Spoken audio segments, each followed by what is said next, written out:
నువ్వు నోర్మై మొహం పగిలిపోద్ది. నువ్వు నోర్మై మొహం పగిలిపోద్ది. Emotional damage. Emotional damage. అటువంటి నాకు బాగా ఇంట్రెస్ట్. మనకి చదువు తప్ప అని ఇంట్రెస్టే తినా.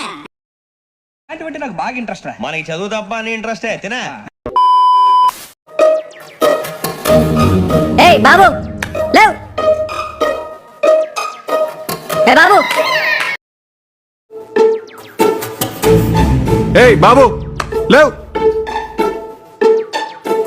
ఏ బాబు ఏమైందిరా నీకు? ఎందుకు ఎప్పుడు అట్లా చిరాకు పడుతుంటావు? వెయిట్ చేసిందా? అరే కారాపరా లస్సీగా. ఏమైందిరా నీకు? ఎందుకు ఎప్పుడు అట్లా చిరాకు పడుతుంటావు? వెయిట్ చేసిందా? అరే కారాపరా లస్సీగా. యు నో నా బ్రో. యు నో నా బ్రో.